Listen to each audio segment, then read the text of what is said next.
like some Viking music, don't it? Yeah, gotta get it out the mud, that's the only way to win. Who am I to point the finger like I never ever seen? Been through the ups and downs like the letter N. They don't let you through the door, better kick that again. Cause that's the only way to win. That's the only way to go. Gotta get it out the mud, gotta get it out the flow. Cause that's the only way to go, let's go. Shooting, lights out.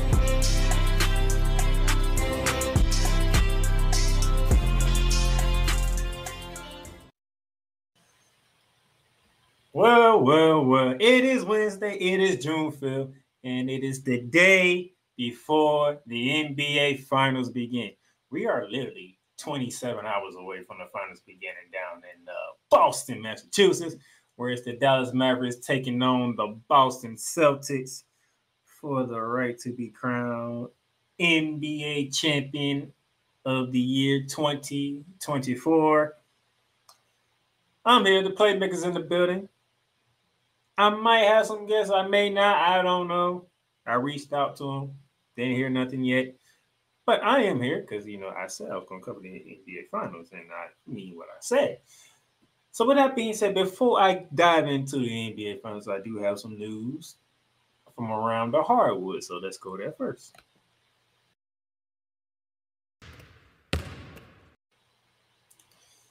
Alonzo Mourning had prostate removed, urges men to get checked.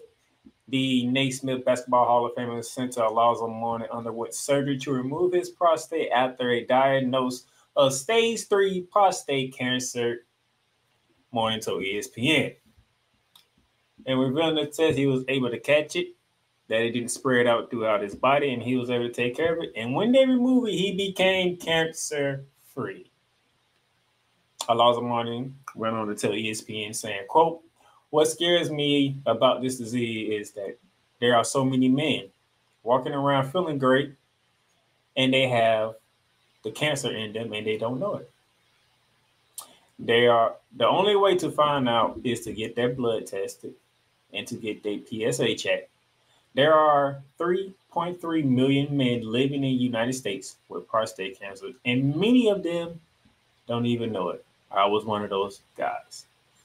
Safe to say that the Hall of Famer is cancer-free, which is a beautiful thing to hear, beautiful with everything that's going on. So congratulations to Alonzo Mourning, get himself cancer-free, and continue to live life to the best of his abilities. Gino Auriemma.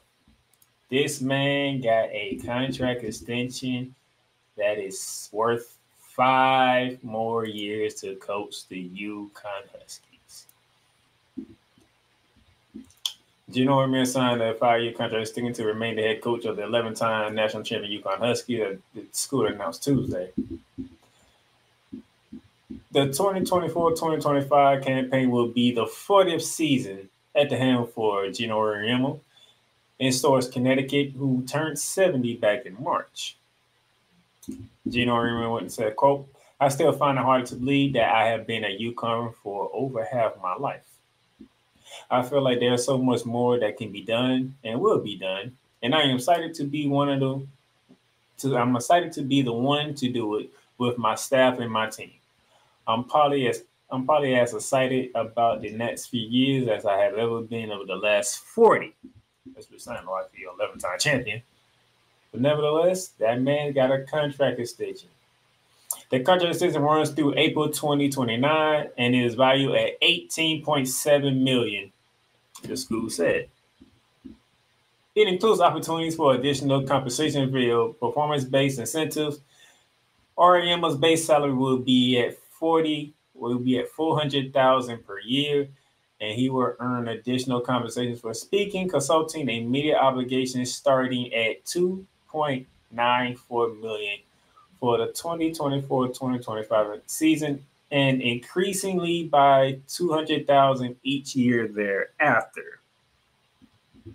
What can you say when you have the presumptuous GOAT of the college basketball realm? You can't say much to it. Whatever Gino wanted, Gino gets. That man has done a fabulous job. And congratulations to Gino Auriemma.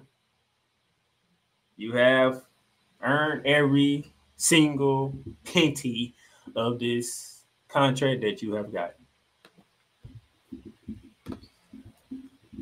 Got some WNBA news. The WNBA will send second technical foul against Sky's Angel Reese.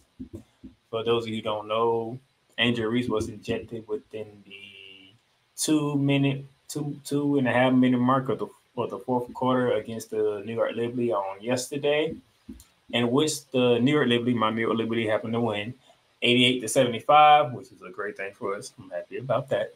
I really am. Even though we had a good lead, a foul was called on her team. I forgot who the foul was called on. Can't remember her name right now. It wasn't on Angel Reese. A foul was called on somebody else. Angel Reese did the little hand thing, the quick hand wave, and she got toast. I went back to watch the clip. Be honest with you, I didn't see much. I don't even know why she got ejected. I don't even know why she got the first technical foul anyway. I don't know. But here's what the ESPN article says. It says here, the second technical foul called Tuesday against Chicago Sky's rookie for Angel Reese has been rescinded by the WNBA. The league said Wednesday. Reese was ejected after drawing two technical fouls for disagreeing with an official in the fourth quarter of the Sky's 88-75 loss to the visiting New York Liberty. Reese was called for a field personal foul with the 2:31 mark left, and then called for two technical fouls by the same official, Charles Watson. Reese appeared to say something to Watson and did a quick wave her hand. Coach Teaspoon said, or Teresa Witherspoon, if we want to be proper here. Quote, I tried to get an explanation, I did not. I don't know to this moment what happened. League official Margie Fosbury later told a pool reporter after the game that Reese's technical foul was for disrespectfully addressing the official and then waving her hand in dismissal. Is it me or are these WNBA refs are sensitive? Very sensitive. Like, bruh, for real, like, we know for a fact that you refs have not had a good light on y'all this week. Okay, it's been a lot of not so good things about the refs in the WNBA, and we know why. And this is another reason for it. If you want, we can go back real quickly to the whole Kennedy Carter and Caitlin Clark thing. Right in front of the refs, we all know what Carter did to Clark. Right in front of the refs, and they called a loose ball foul. A loose ball foul when everybody and their mama and their grandma and their aunties, their uncles, their sisters, their brothers know that was a flagrant foul because literally Kennedy maced the shot and then hip checked Caitlin Clark before the ball is even inbound. So we already know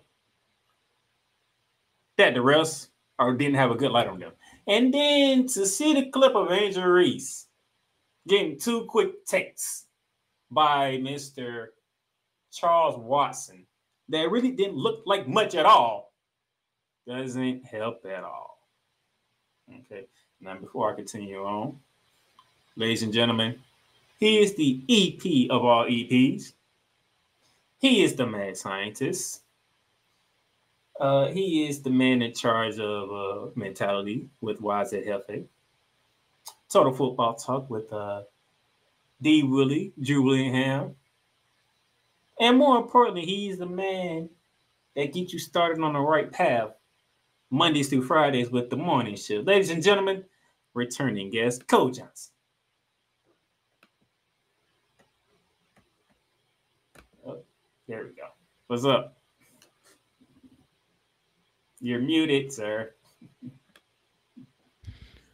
Technology absolutely sucks sometimes. I'm sorry. I didn't mean to say that out loud. Glad to be back on Shooting Lights Out again. Thank you for the invite, bro. And wait a minute. I'm looking. I see you. I don't see somebody else. He's running late. Oh, okay. Surprisingly later than you. Because you usually the one that's running real late. Yeah. So, anything you want to say before I move on about what you see on the screen here? Let's see. Rescinding second technical foul against Angel Reese. Because to me, I don't even know why she got 2 texts. I didn't even see. Like, I don't.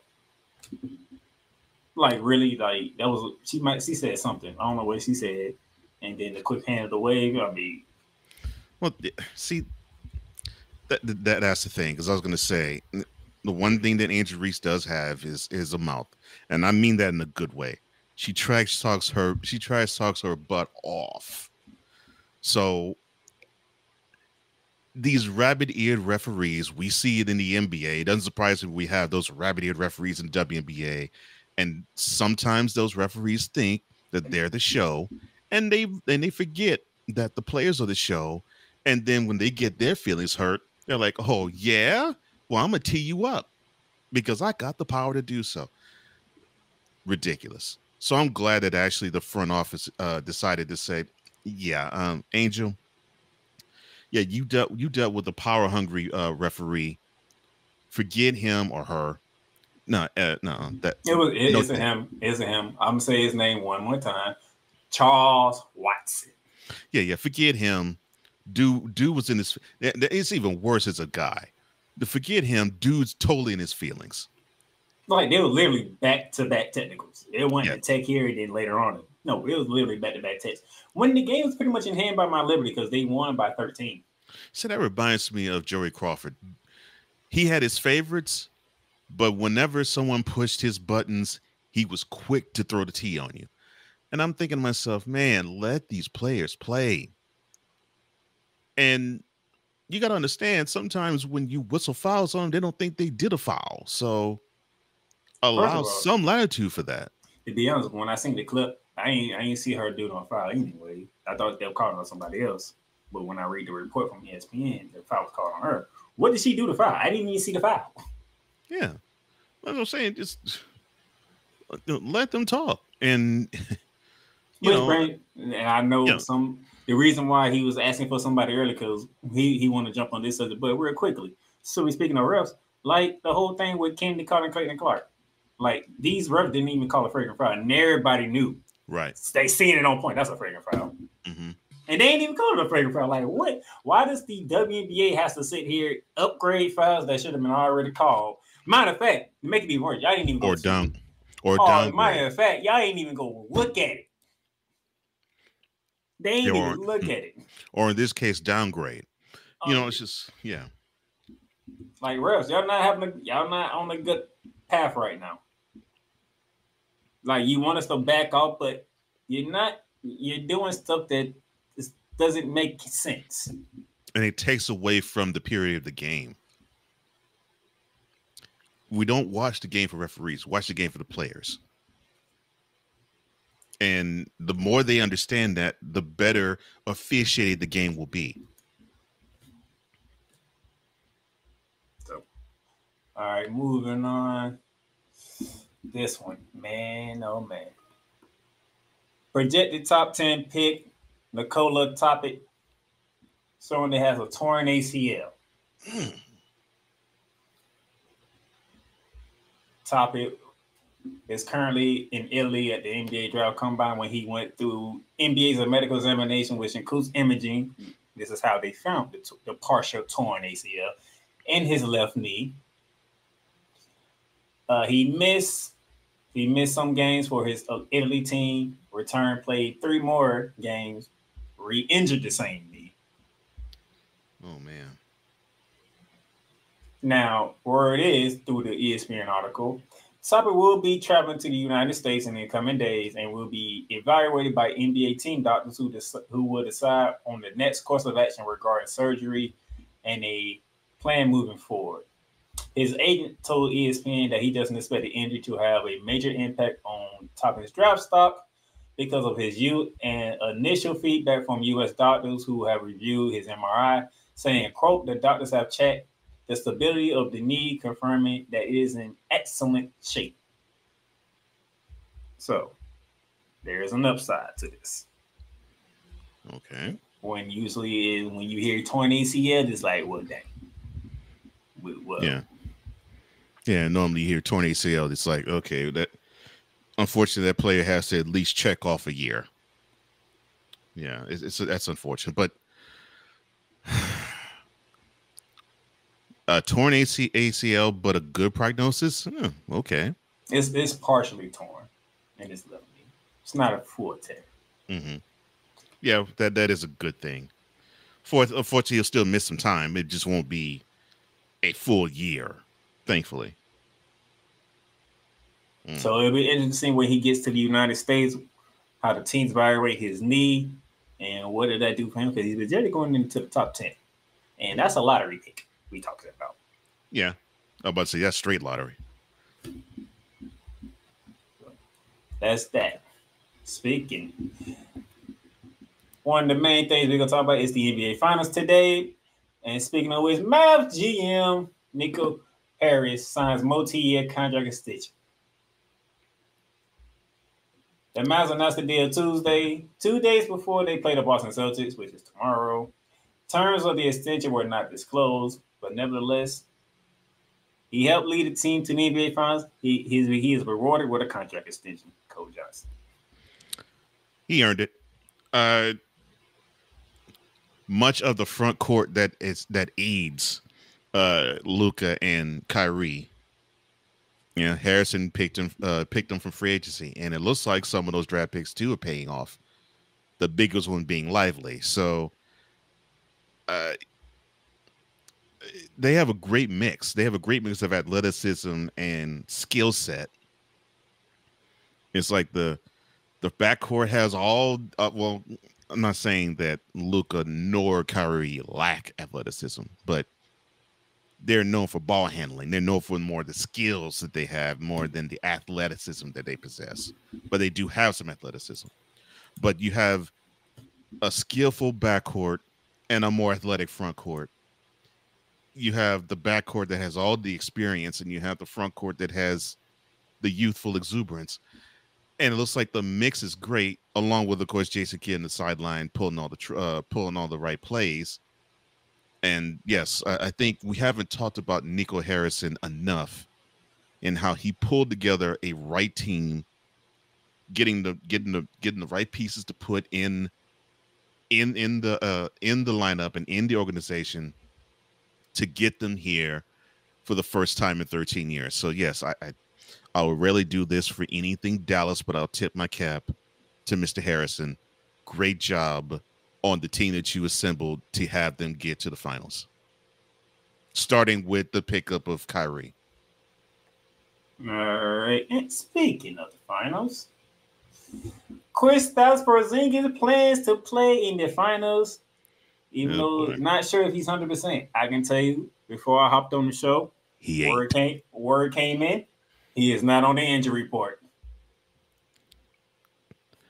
That's like Kyrie. That's like Kawhi Leonard. He wasn't on no injury report when they come to playoffs this year. What happened? He's been out since Game 4 of the Miami Heat series. Mm-hmm. That's what I'm saying. So he wasn't on no injury report, but in this past series, what happened? So my thing was was it the last show or last week's show? Mm-hmm. He could have came back for Game 4 against the Indiana Pacers. They said, no, we probably finish this one out, get you some more days rest, which they did.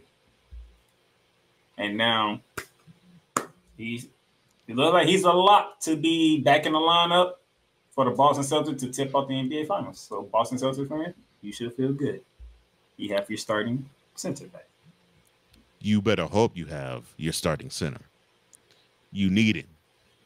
But I would treat it as though he ain't playing because for some reason he's allergic to the court.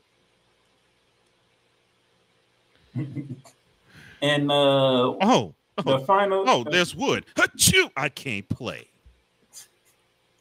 You was something else. You know that. No word. I saw this article. I saw this article on ESPN. I grabbed it just for you, sir, because I know how much you love these guys. to close out Oh, around the hardwood. Scott Foster, Tony Brothers, among refs pick for the NBA Finals. And before Cole Johnson goes in, I found the entire list of guys who will be a part of the NBA Finals as officials. You see Tony Brothers, James Capers, Mark Davis, Scott Foster, John Globe, David Grunty, Billy Kennedy, Courtney Kirkland, Keith Scott, Josh Tevin, James Williams, and Zach Zuba. Go ahead, Cole. I know how much you love refs.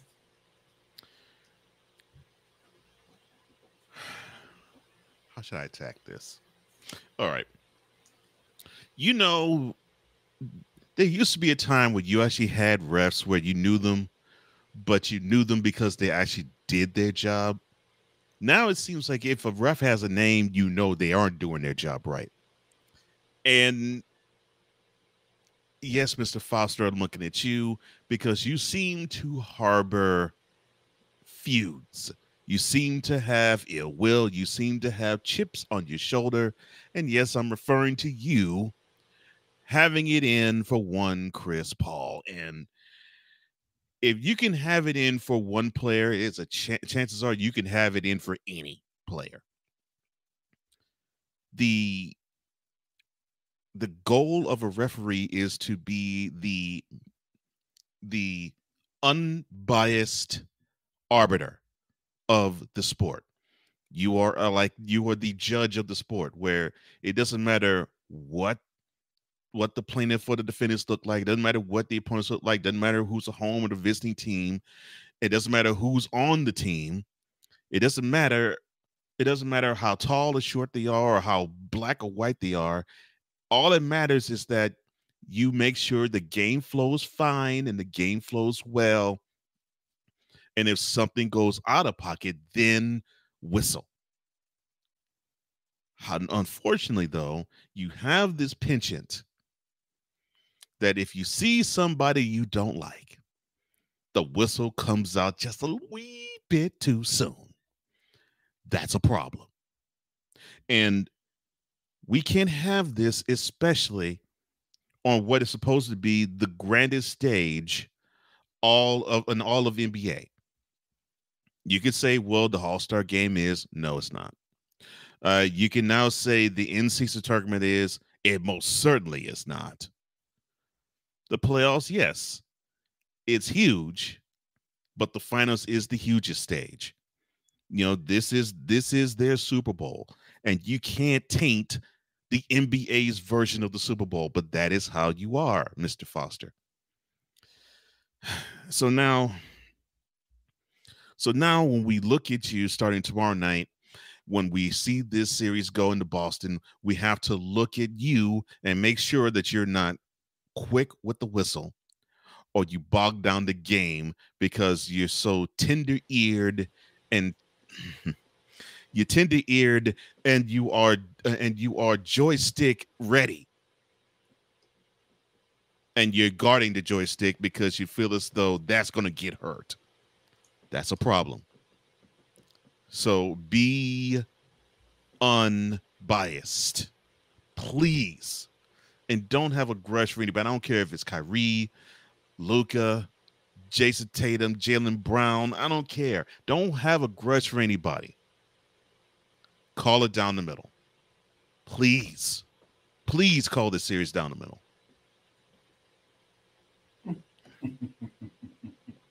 Oh, gosh. Nothing for Tony Brothers. Tony Brothers, stop showboating, fool. As soon as I seen that, I said, yes, Cole's gonna love this. They actually gave us the entire Fisher League crew. Oh, this is great. Yeah, well, the only thing I have to say about Tony Brothers is I had to paraphrase. Nobody came to see you, Tony. They came to see the Mavericks and the Celtics. Do your job, son, and don't act as though you are the main event. You basically are nothing more. Let me see. You are the dark match to the whole surroundings that is the NBA Finals. This is a great. I think the two smoothest ones is Billy Kennedy and Mark Davis, because so I can't wait to see them take the court. Because I know they gonna call it down the middle, and they'll give you a warning. Like, hold on now, I'll let you say your piece. Back up off me. I'm fine with that. I'm fine with that. So okay, yeah, I understand. I understand you're a little hot. Just don't get too carried away, because if so, this has to come out. I can handle that. But Tony Rose and Scott Frost, that's bull bleep. No, no. They didn't insult you. Stop, man. Come on. I think I seen a post that somebody said, "All right, now we know that Scott Frost and Tony Brothers on there. We need to find out what's the team's record when these officials are officially games." It was like, yeah, foul on number 77. That's a bunch of crap. Technical. No. We don't need that. No. Oh man. All right, that would do it for Around the Hardwood.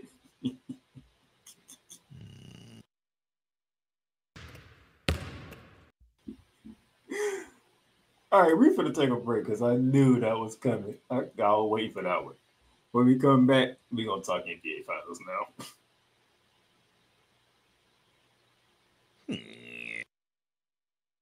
Welcome, ladies and gentlemen, to another edition of Cowboys Talk. The Dallas Cowboys got exactly what they deserved.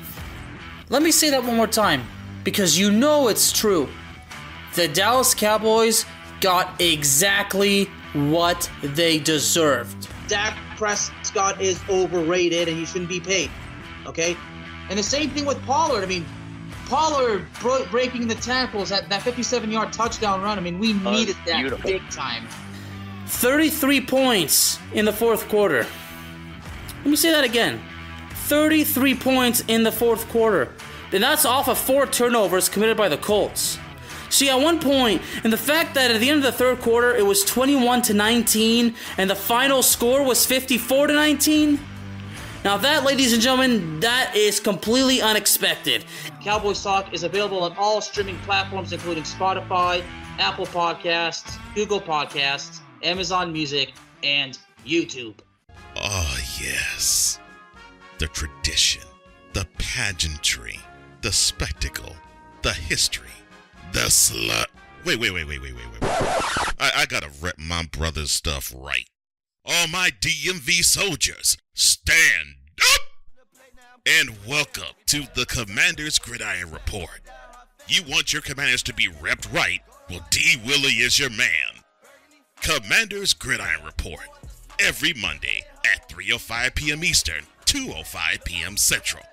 Exclusively on the Sertoba Media YouTube channel. Music by J. Cool. Where my soldiers? Right side. Commanders. Where my soldiers? Left side. Sports fans are gearing up. Whether it be for the madness of March, whether it be for the Super Bowl, or even a little thing called WrestleMania.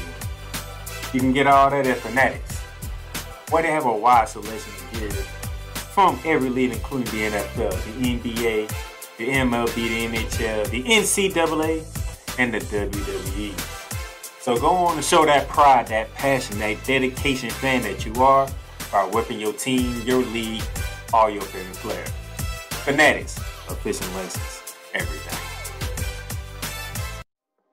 In a world where chronicles of the past are brought to the streams, whether the content is relatable or completely beyond your realm of life, there is no shadow of a doubt that this show is absolutely full of shenanigans. Get ready for D. Willie in the evening. This Sunday at 10:05 p.m. Eastern. Exclusively on Sertoba Media, where the struggle is real to be awesome.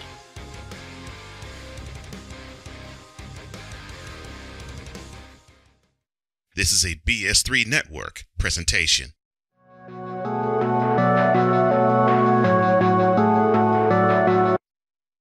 I want to do a TED Talk, but I don't have anything to talk about yet. I'm getting there. Life is for the living. We're not here that long. You can learn anything you want to learn without any money spent. What do I really enjoy? What do I really want out of life? I am your host, WIZE. Are you in a life holding pattern?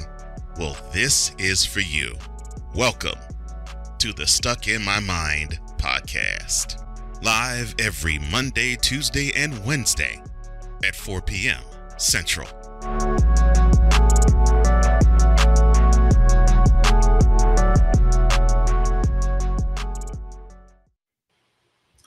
All right. Welcome back, ladies and gentlemen, Shooting Lights Out, the NBA Finals preview. And speaking of Wise at Hefe, he has a radio station, The Real Wise Radio, which this show, Shooting Lights Out, is a part of. Thursdays in prime time, 7 p.m. Congratulations to you, Playmaker, and shout out to my man Wise. Glad you got your radio network back, brother. And I know you're enjoying it, and great things are only going to happen from here.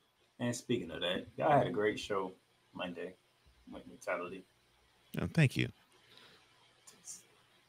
Wise in politics never gets old. No, it doesn't. That he is the gift which keeps on giving, and I love it. So if you have a chance, go back to you can go to Common Media YouTube channel or the Real Wise YouTube channel and check that out. Because when it comes to Wise and politics, you're gonna get a laugh. Just know that you're gonna get a laugh. Oh yeah. Oh, the guy you was looking for, there he is. What's up, cool? The hardest content creator I know. Nice. I'm glad he got that title, not me. Well, yeah, you. Yes, yeah, your code name to Playmaker. By the way, this episode will also be on 502 American Android radio station up in Indiana. Shout out to you, Angela. Shout out to Angela, and also, as you can see at the top, where you can find some of the platforms that we're also on. We're pretty much everywhere. Okay. So now let's get to it. Tomorrow begins the NBA Finals. The Dallas Mavericks versus the Boston Celtics, exclusively on ABC, with every game being at 8:30. I'll show you the schedule. I'll show you how the schedule will fall down towards the end. 8:30 Eastern. I'm sorry. Go ahead. I'm sorry. You're at 8:30 Eastern Standard Time, 7:30 Central Time, Daylight, 5:30 Pacific Time. Did I miss anything? Daylight. What's up with daylight? But you're correct. If it's live, yes. So here we go. Your Western Conference champion, the Dallas Mavericks. How did they get here? Well, they beat the 4th seed. I'm gonna let Cole Johnson say that team name. The team that I erroneously thought Playmaker backed more than any other. The team that gets hyped every year ever since they signed Kawhi Leonard, that it was going to be the Western Conference representative in the NBA Finals, and they have yet to get there. And the team that people thought was going to get there because they signed James Harden this past year, the loss. How can I put this in the best way possible? Oh, yes. The regular season imposing Cowboys in the playoffs performing Los Angeles Clippers. Beat them in 6 games. And by the way, I was not one of those people who was on the Clippers on the Clippers train this year. No, unfortunately, I have to apologize to you, Mavericks. I don't apologize for the fact that you're from Dallas and I can't stand you. But what I am apologizing for is I said that you was going to beat the Clippers in 7 in that series. I should have said you was going to beat them in 6. Beat them in 6. And then in round 2, the top seed and surprising Oklahoma City Thunder took them out in 6 games. And then we got to the Western Conference Finals against the Minnesota Timberwolves. Wow. Took them out in a gentleman's sweep of 5 games. They looked really good in that series. I got some numbers here when it comes to the Dallas Mavericks. Which guy you want me to start first? Which guy do you want me to? Do I want you to start first? You said yes. Go with Luka. Luka Doncic, he's averaging 28.8 points per game in these playoffs. These are all playoff stats for this year, this season, this current playoff. 28.8 points per game, shooting 43.8 from the field, 34.3 from three-point range, giving you 9.6 boards with 8.8 assists a game. And that man is trying to do it all and has successfully done so these first 3 playoff series. But he has a running mate, right? He does have a running mate, an actual running mate that is, how can I put this? Unlike 8 years before, he actually is willing to be a running mate. Kyrie Irving, 22.8 points per game, shooting 48.5 from the field, 42.1 from three-point range, giving you 3.9 rebounds and 5.2 dimes a game. To me, I think he is the MVP of the team. I'm not saying that he's the best player in the team. He's not. But the fact that he's willing to not dominate the ball all the time, and he's willing to let Luka do his thing. Sometimes a player of Kyrie's stature, when he can actually ease back and not demand being the guy, and he sees someone who actually is tailor-made to be the guy, that sacrifice deserves the tip of the cap. And it also shows that his maturity has actually arrived, and I'm glad to see that. I'll go through these stats again because I have a certain slide that when I get to that's gonna require me to say these stats again. So don't worry if you missed them. But I added a third person to this list for the Mavs, sir. All right, let's go with Derek Lively. Nope, I added PJ Washington. Okay, you can go with PJ Washington. PJ Washington in these playoffs is scoring 13.6 points per game, shooting 43.2% from the field, 36.3 from three-point range, and adding 6.7 rebounds a game. The key to me with the Mavericks is they need to have the others show up, and I think Washington has been a key others that has shown up more than the others. And when you have that consistently happen, only good things can take place. Now, I'm a Rockets fan, and 30 years ago, the Rockets brought home a championship, and it was the first one the city has ever won in any sport. Going through that run, yes, Olajuwon did his thing, and he cooked, and he was awesome. But he needed the Mario Ellis, the Kenny Smiths, the Vernon Maxwells. He needed those types of contributions. The Robert Ory's every now and then. The Robert Ory's, and of course the rebounding of Otis Thorpe. He needed to have those contributions happen. And sometimes one game they'll be there, the next game they won't.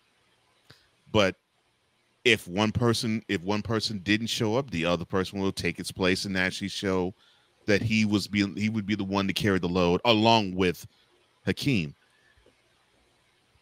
Washington has shown that he's willing to carry the load with Luka and Kyrie more often than the others, but you need to have that presence set, and that's what he does. That is the Dallas Mavericks side. Let's go to the other side. The number one team in the NBA. That was the number one team from start to finish. Let's call it what it is. Yeah, this team. The Boston Celtics. This team pisses me off. They beat the Miami Heat in 5 games without Jimmy Butler. Should have been 4. They beat the 4th seed Cleveland Cavaliers in 5 games. Should have been 4. Without Donovan Mitchell playing about 2 to 3 of those games. Should have easily been 4.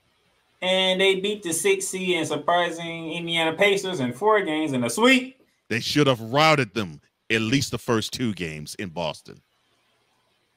Albeit Tyrese Halliburton got injured in game 2. This should have been a Moses Malone special for the Celtics. It should have been 4-4-4. There's no reason why this team had the Miami Heat, sans a Jimmy Butler, win a game. A Cleveland Cavaliers team sans some of the games with Donovan Mitchell for 5. And there should not have been a reason for the Pacers to even have hope in game 1. 0. And This team pisses me off, man. If you really want to think about it, the Pacers had the lead in the fourth quarter in games 1, 3, and 4. Yes. Yeah, but see, by the time we got to game 3, I pretty much figured that I think the Pacers' youth was starting to really get to them. But yes, you make a great point. The Pacers had the lead in games 1, 3, and 4 in the fourth quarter, and they took an L. All right, ladies and gentlemen, the man that Cole Johnson was looking for as soon as he hopped on the show and couldn't find because my man had to take care of some business. You know, he had to make his money. This man is my co-host when it comes to Mornings of Wrestling. He is cold as ice. Definitely cold as ice, and he'll be talking about his Eagles in a little more than 2 hours from now. Ladies and gentlemen, Cool McCain. Oh, the bucket hat. Good people. Nice, bro. Yes, sir. I'm going with the Christmas look, the green and the red, the crumble. Crumble. Was that one of your sayings from your old show, Cole Johnson? What, crumble? Yes. Oh. Yes, it was. All right. As like we did last time, Cole Johnson, who we starting with first? Okay, let's start with the Larry Bird MVP. Jaylen Brown. Jaylen Brown. In this postseason, Jaylen Brown has been scoring 25 points per game, shooting 54.1% from the field, 36.8 from three-point range, giving you 6.1 rebounds with 2.5 assists a game. Now, as pissed off as I am about the Celtics, my anger does not extend to Jaylen Brown because he's been, to me, the most representative of all the Celtics. He actually looks like he wants a chip, and I like that. I like that. Yeet. His running mate, Jason Tatum, 26 points per game, shooting 44.2% from the field, 29% from three-point range, giving you 10.4 rebounds a game and 5.9 assists a game. Jason, show me something, brother. I thought you was one of the top 5 players in the league. Come on, Brett. Come on, man. Show me something. What you? Well, I'm gonna save that. I'm gonna put a pin in that because we're gonna get to that part. All right, cool. Got the stars out the way. I added 2 people from the Celtics here because I wanted to see their statistics because they are, to me, a big part of the Celtics run to the finals, even though people call it easy. It is what it is. So who you want to hear from? I have Derek Wright and I have Drew Holiday. I'm about to say, I don't even know the 2 people that you're talking about. Let's save Drew for last, the best for last. So let's go Derek White first. Derek Wright in these playoffs, 17.8 points per game, shooting 47.1 from the field, 40.7 from three-point range, adding 4.1 rebounds and 4.6 assists a game. Okay for a 6 man. 6 man, he's in the starting mode. Okay.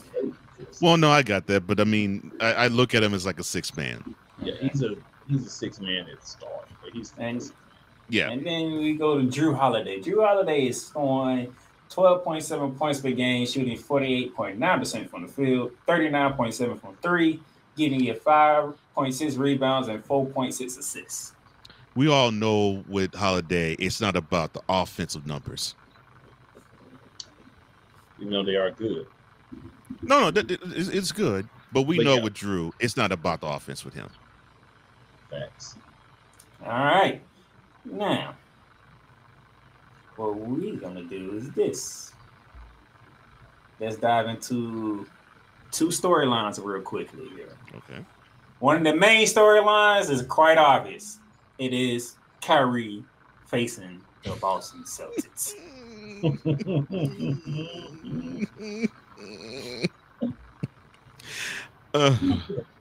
I'm laughing because I saw a video earlier today where when the Mavericks beat the Timberwolves in Game 5, they were in the streets loudly chanting "F Kyrie."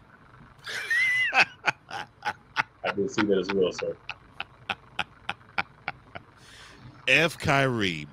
Oh, my Celtics fan was just in full throat. Well, here we are. So we all know what happened. Kyrie leaves Cleveland and LeBron James to get his own team and having to be the Boston Celtics. Around the beginning years of Jason Tatum, Jaylen Brown come into the league. Kyrie gets injured. He misses most of the season. Jason Tatum, Jaylen Brown, along with guys like Al Horford, Terry Rozier, lead them all the way to the Eastern Conference Finals, who they run into LeBron James and the Cleveland Cavaliers, obviously. And they go down. But even though they went down, we got to see the emergence of Jason Tatum.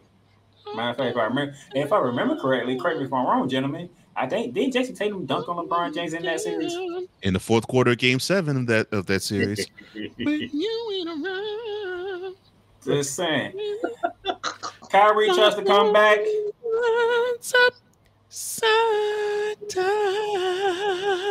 Oh, something about that.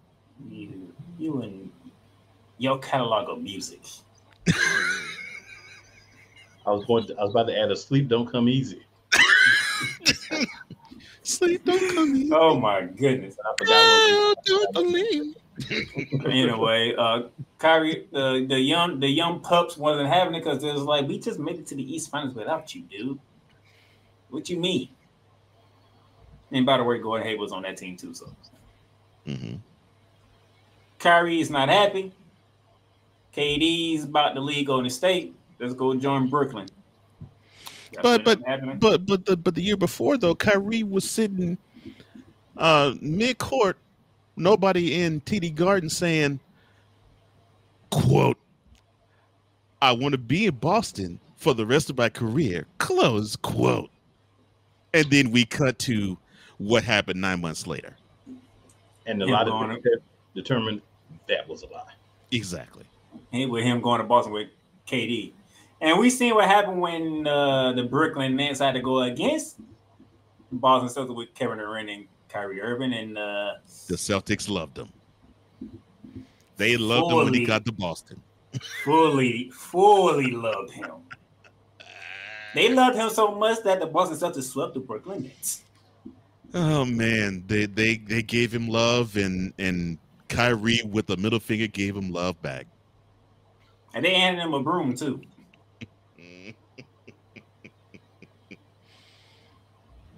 So that was years ago. Mm-hmm. Fast forward to now, Kyrie Irving is doing his thing with Luka Doncic. He's a more mature Kyrie Irving. Much more mature. Even though Ernie Johnson asked him about going to Boston, he didn't dive into it. Smart man. So, gentlemen, the main storyline: Kyrie Irving is going back to face the Boston Celtics. What you want?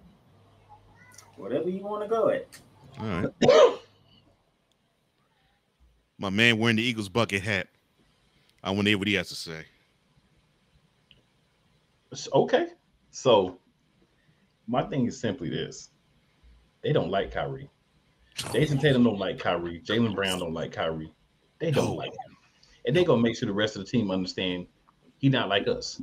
You know what I'm saying? And by the time the series is over, I'm sure what they want is to be able to say, we don't want to hear you talk about Boston no more. He not like us. He not like us. He not like us. Inside of this series, the 4 people whose statisticals we gave are going to be tasked with guarding Kyrie and Luka, right? So you got 4 people to guard 2 people. That's a very interesting prospect. You hear people run around and talk about, oh, man, it's crazy because can Drew Holiday guard Luka? He will at times. But other people will guard Luka as well because they have this thing where they can actually rotate their 3. Their 1, 2, and 3 can guard all 3 of those positions. So switching off is so easy and so seamless with them. Then again, don't forget the 2 stars of Boston were there this whole time. They were there when Kyrie was tripping and doing all the Kyrie being Kyrie stuff. They know all that. They ready. They are here to ensure that Kyrie understands that you had your time, OG. This ain't your time right here. This is our time. And we gonna give you that whoop, that trick action, however long this series go. Extra motivation is when you're going against somebody that you really don't like. And you can't tell me no world where Jason Tatum and Jaylen Brown like Kyrie Irving. That world don't exist. So they there to take him down a peg and add another L, or as Cole would put it, to Luka Doncic and Kyrie Irving, because Luka happens to be on a team with Kyrie. That's how I feel about it. They're going to do everything in their power to beat this dude. This is what they wanted. This is like the cream on top of the cream. This is the sprinkles on top of the cup, the sweet cupcake. Then you got the icing. Then you got the cream-filled center. Then you got the sprinkles on top of it. And then you got the cherry. That's what all this is for them boys. They hungry, and they ready to do it by taking out Kyrie. And let's not forget, they've been to the finals with this team before. And I know we're going to talk about it a little bit later, but I want to go ahead and add one other little extra squirt of cream on top. We hear all this talk about how Kyrie's been to the finals and he's won the finals. There's a guy on the other team that's been to the finals and won the finals too. So let's not forget that. Kyrie's not the only person here who's won a championship on these 2 teams. Jrue Holiday is going to be a very, very pivotal part. And I'm sure he ain't got no love for Kyrie either, because Kyrie was where before he bought and went to the Mavericks. I believe he was on the Brooklyn team. Mm-hmm. But he ain't got no love for him either. There was a main rival for the Bucks when the Bucks were healthy. I mean, it seems like a billion years ago, but when the Bucks were healthy. So it's going to be fun to see. And the one thing that's important, I know Kyrie going to come in and show off, but there's a lot of people that don't like Kyrie on that Celtics team. But those are the 2 main ones. And those guys will be balling and trying to do everything they can to whoop Kyrie High-Pots and send him home where he was whooped. Woo. All right, Cole Johnson. Well, cool. Ashley said it all, and he said it all correctly. To me, this goes all the way back 6 years. I know within my heart that Jason Tatum and Jaylen Brown thought about Kyrie way back in 2018, when everybody in their mama was saying to get to the finals, he had to be healthy. And of course, he goes out, and then they have their run, like you mentioned, Playmaker. And then when Kyrie got healthy the next year, he threw the organization off and back, and they were set back because of his presence there. And that's something you don't forget. You don't forget that. And because of that, I think they were on a mission to complete the complete get in the ring. And when they got to the finals 2 years ago, I don't think they were ready to get that ring just yet, because I think they didn't have the proper motivation. So you played a Golden State team where they had all the experience, and Draymond didn't really act an absolute fool in it. So there wasn't anything that they could pull from it. And then once they got up 2-1 on the Warriors, they let off the gas, and Curry went to work. And then they just ran him out. They just ran him out the gym 3 straight games. If I remember correctly, you said that extra motivation. I think Steph Curry had that extra motivation because they were talking about he was never Finals MVP. That's what I'm going to say, and it was the opposite. Exactly, it was the opposite. Curry came in that series having that extra motivation, and then on top of it, the first 3 games, people were saying, "Well, where's Stephen Curry? I thought he was the big shot guy. What happened? I don't see him. I don't see this diminutive figure. What happened?" It's a drop in 43 one game, and then he completes in game 6, dropping 34. So they did not have the proper motivation, and they let off the gas 2 years ago. Last year, they took the Heat severely lightly, and they paid the price for it because to me, that squad was better than the Heat talent-wise, but they weren't better than the Heat up here. The Heat had the Celtics mentally, and Jimmy Butler was not going to allow the Heat to lose that series against the Celtics, especially since they raced out to a 3-0 series lead, and then the Celtics feverishly forced a Game 7. And didn't show up in Game 7. No, and then they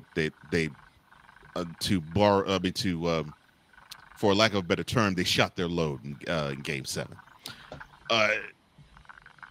They was like the Denver Nuggets this year. Yeah, they did the Denver Nuggets 11 and a half months before, right? Yes, sir. So and that season was full of controversy too, because they dealt with Ime Udoka dipping his magic stick in the wrong wrong wife's juice box and messed up his own juice box. And that's how this season began, and they just did. I don't think they fully recovered from that. So now we get to this year, and this is the team that I wanted to see 2 years ago. And they sickened me because they needed to have all 7 to get past, to me, an inferior Sixers team that they should have beaten in 5, but they took them in 7, and they were down 3-2, and then down 6 points with 6 minutes to go in the fourth quarter, with none of them hitting the broadside of a barn until Jason Tatum decided, oh, well, it looks like the Sixers are missing shots too. Well, fine. I guess I'll just hit some shots. Then he took over the series. This should be the biggest motivating factor for them. They have the guy that I think they felt derailed them from getting to the finals in the first place. Now he's here, and now they can take a good shot at him and eliminate him. And they can actually give Kyrie the welcome that I think they wanted to give him when he left. And they can now show him, well, whatever lessons that you wanted to impart upon us, we don't need them. We didn't need them in the first place. And, well, our team is better than yours. So sorry, Kyrie. And that motivation should be the case, going back to what I said earlier. Kyrie promised that he was going to be a Celtic the rest of his career. And then 9 months later, he chunks the deuces and leaves. You do not forget that. You don't. So that's not the only storyline return we have here. That's just one. Most people is looking over it, but Game 3, baby. Kristaps Porzingis is going up against the Dallas Mavericks. Game 3, baby. Now, for those of you who don't remember, Kristaps Porzingis was a teammate of Luka Doncic. Oh, and look at it like that. And the problem was that guy right there in the green couldn't stay on the court for Luka. Oh, it's a court. Oh God, I can't go. Oh, there's also another problem there too. When he was on the court, he didn't like how Luka didn't want to give the ball up and wanted to shoot 50 times a game. That's correct. So, in reverse order, Cole Johnson, you get first on this. Kristaps Porzingis facing his former team. Now, this is where Porzingis should cook. You should be motivated when you see Mark Cuban on the sideline. Not on the sideline, but in the stands, front row. You should want to show him up. You should want to say to him, this is what you wanted, but you gave up on me because you had this chump that just wants to not give up the ball. This is what I'm going to provide for you. The problem I have, though, with this is Porzingis is let me see. Porzingis, when he sees wood, is allergic to it. I mean, Porzingis is allergic to wood as some hoes are whenever they see something that is not worth their while. And what I don't get, though, is you have Porzingis with the team that I think can help him get the chip. And what sucks is the team really doesn't need him. So this is what makes it funny. It looks like what happened in Dallas was a foreshadowing, because the Mavericks proved they didn't need Porzingis, and now the Celtics are proving they don't need Porzingis. Now, am I saying that he won't contribute and they don't have a need for him, the Celtics do? No, they have a need for him. But I think they can actually play well without him. Now, game 3 is going to be really interesting, because I know those petty individuals in Dallas, I can't stand them fools. But I know they're going to give him a wonderful North Texas welcome. Game 3 on Wednesday. Oh, I know they is. Cool McCain. They should get them boys a 3-gun salute. A 1-gun salute is what Porzingis should give them fans in Dallas. 1-gun salute. A 1-gun salute. I do agree with everything that Mr. Johnson said, and I want to add one thing to that, and just one thing. And that is simply that Porzingis is going to be motivated in this series. This is his opportunity. There's not too many of these that go running around. So if you can't make it now, who knows if you'll get another chance. And also, I think they do need him. I'm going to beg to differ with Mr. Johnson.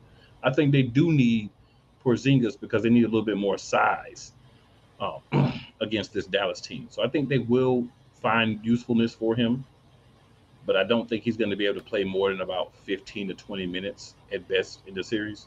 And with that being said, how much is he going to be able to give? You know, first series back. Don't know how much he's going to actually be able to give, but it's going to be some juiciness in games 3 and 4. I think we're going to see Porzingis with a little bit of motion, a little bit of chirping going on. Because, the Dallas fans is fools. Mm-hmm. They are. When you talking about the Eagles fans, so he would know. They are. So that's that. We're going to take a commercial break here because that's just the beginning of what I have in store for everybody when it comes to the NBA Finals. So sit right there. We'll be back.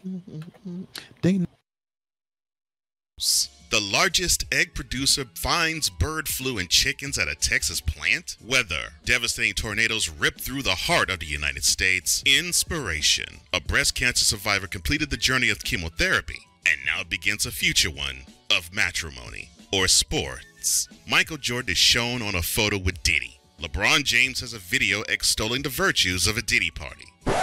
This has been yet another Beating a Dead Horse presentation. We got you covered. BS3 Network proudly presents The Morning Shift with Cole Johnson. Live every weekday morning beginning April 29th at 8 a.m. Eastern, 7 a.m. Central.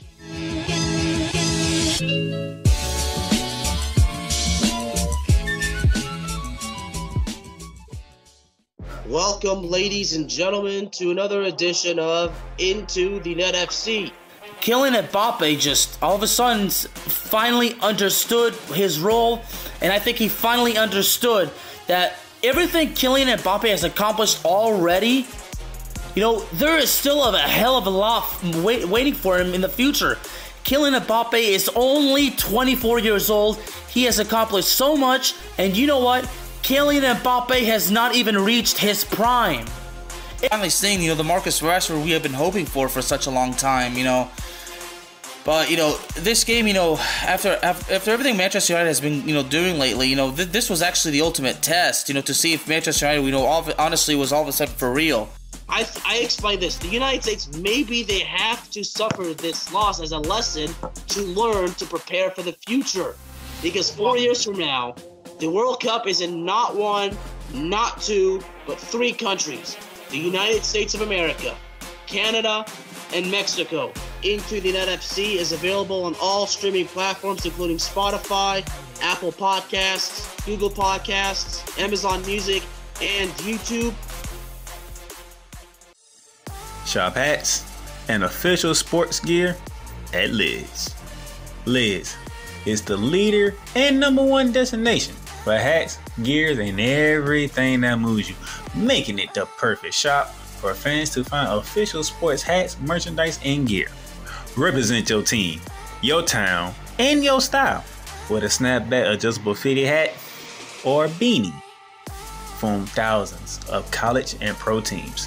Browse the very latest sports jerseys and t-shirts from the best teams out there.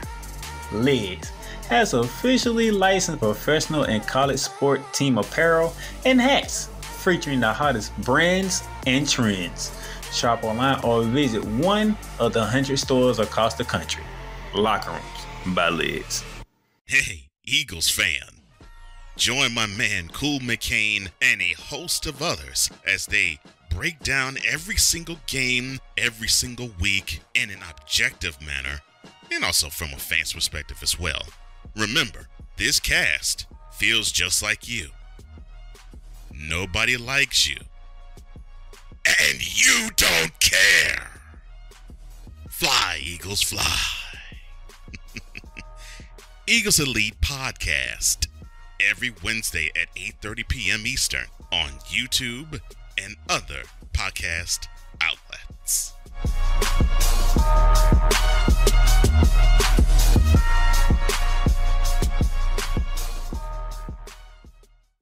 Poppy J. You got the option to cry for the government. You got the option to protest. You got the option to keep buying. But this is also an option. Wise El Jefe. We're the first tech geeks. We're the first gamers. We're the first everything. Everything. Like Gen X's, we are the ones. BS3 Network proudly presents the crew from the New York boroughs who never wants that smoke. Nah, they want that fire. Poppy J and Wise El Jefe. Fridays at 9 p.m. Eastern, 8 p.m. Central. Check your local listings for your viewing and listening pleasure.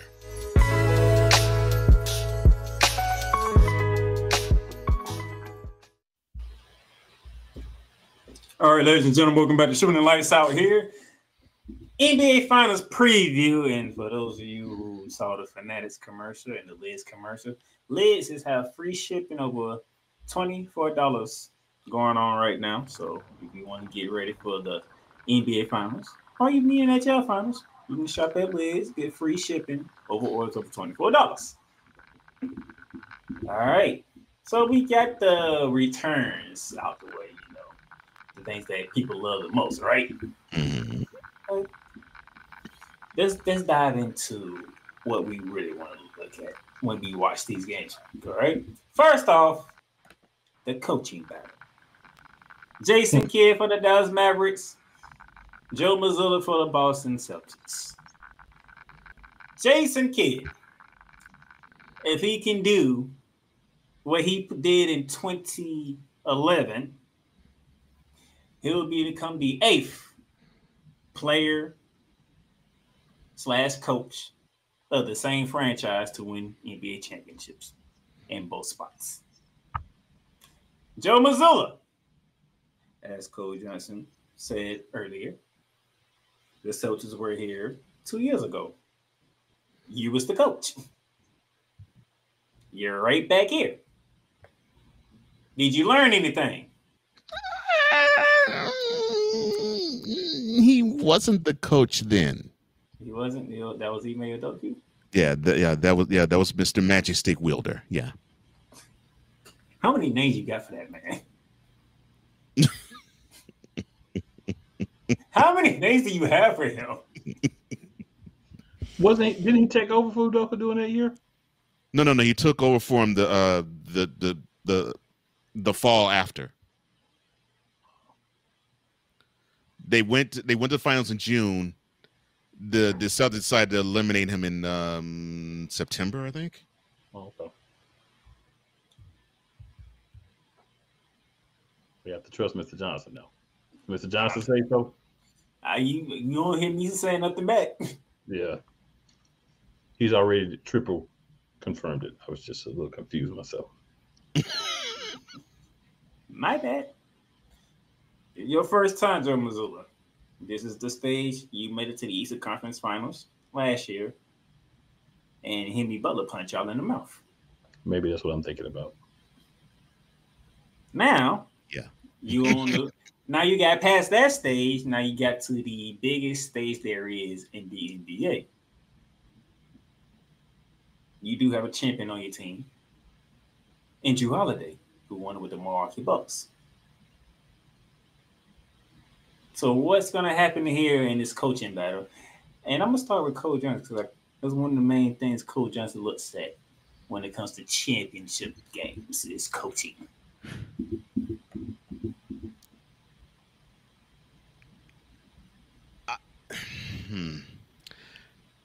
To me, the jury's still on Mazzulla. I want to believe in this guy. And you're saying, you could probably say, well, Cole, I mean, he led him to the best record in the NBA, all of the NBA this past season, and he led him to the best record in the Eastern Conference last year. What jury's still out?